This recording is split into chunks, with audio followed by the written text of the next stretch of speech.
क्या है, विज्ञान परंपरा ये कहता है आदमी को मानता नहीं है।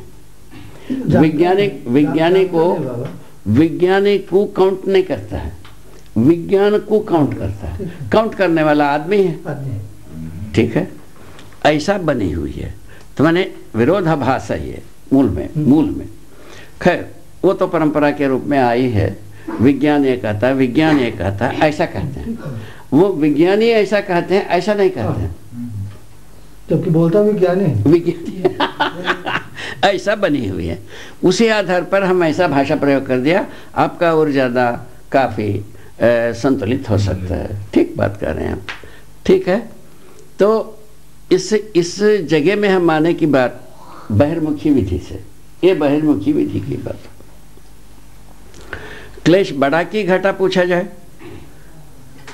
तो क्या निकलता है? क्लेश का संभावना बढ़ी या घटी पूछा जाए तो क्या निकलेगा आदमी के मन में? बड़ी हो, ये निकलता है।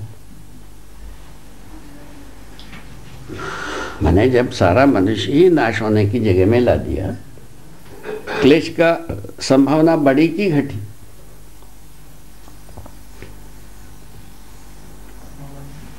एक सोचने की बात। विज्ञान की वजह से सुविधाएं बढ़ी हैं बाबा।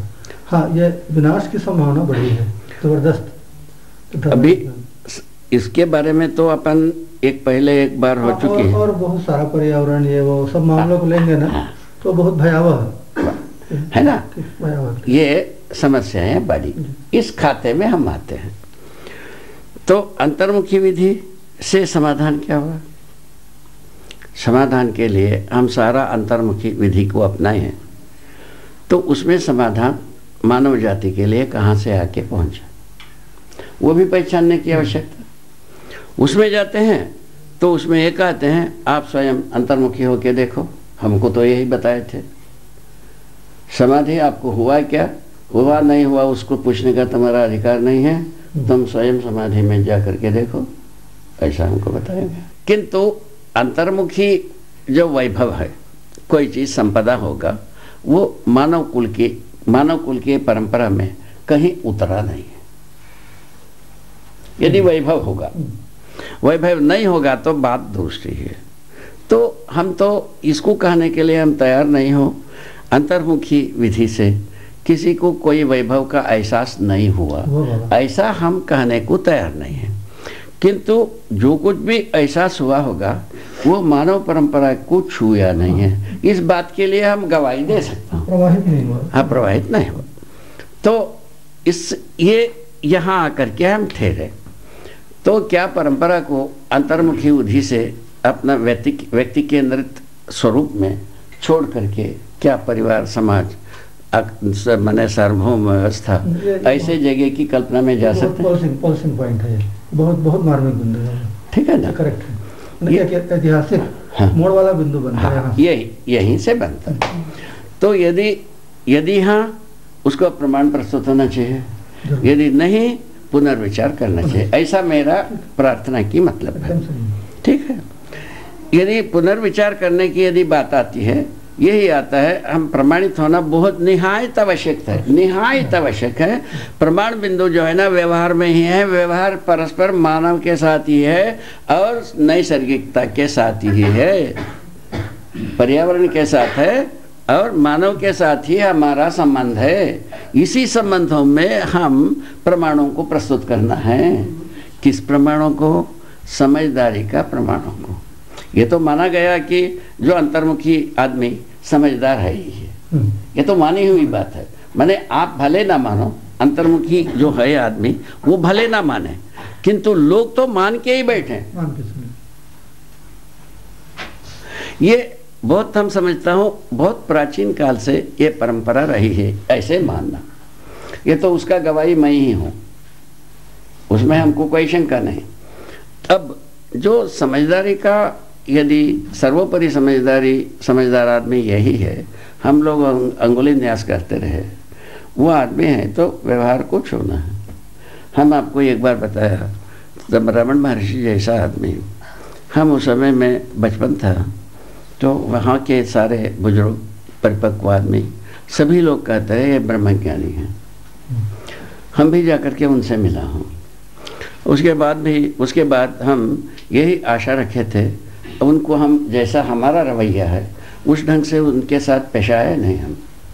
वो लोगों के सहमति जैसा था वैसा उनके साथ पेश आया। उसके बाद हम ये सोचते रहे इनसे कोई ना कोई चीज़ मानव के लिए संगत विधि निकलेगा। अंत में क्या किया, हु आयाम एक किताब लिखा है, वो मरने की बाद छपा वो, ठीक है। तो सन 52 में उनका शरीर शांत हो गए, ठीक है। उसके बाद वो किताब छपा हुआ है। वो किताब को संयोग से हम अमरकंटक में देखा। वो जो पूर्णांजलि तीर्थ हमको ला करके दिखाया। उसको देखने पर वही जो वेदांत है अपना, वेदांत शास्त्र दर्शन, उसी को वह समर्थन करते हैं। इस ढंग से बात बन गई। वो तो पहले से वेदांत दर्शन रखे हुए, उसके साथ सिरफोड़े हम कर ही रहे हैं। तो आप समर्थन दे के चले गए, उसका प्रयोजन बता नहीं पाए, तो क्या होगा? व्यवहार से छूता नहीं है, अछूता रहे। उससे ज़्यादा हम आशा रखा हुआ आदमी हमारे मन में और कोई नहीं है। वास्तविक में समाज को कुछ दे जाएगा ऐसा जो हम छानबीन करके सोचे थे, वो एक ही आदमी, वो भी नहीं दे पाया। अब उसके बाद क्या किया जाए, कहाँ जाया जाए? तो ये रिक्तता जो है मानव परंपरा से दूर होने की आवश्यकता। ठीक हो गया। इधर से कोई चीज़ मिलता ही नहीं है, इधर में गुणात्मक परिवर्तन कैसा होगा? जिस प्रकार की विन्यास से, कार्य से, मुद्रा से, भंगिमा से, स्थिति से हम ये सोचते हैं इनसे सभी कुछ मिल सकता है, वहाँ से यदि कुछ भी नहीं मिलेगा, उसका दूसरा भाषा से ये बहिर्मुखी कार्य सब क्लेश और द्वेष की काम है, और अंतर्मुखी क्लेश द्वेष से मुक्त है।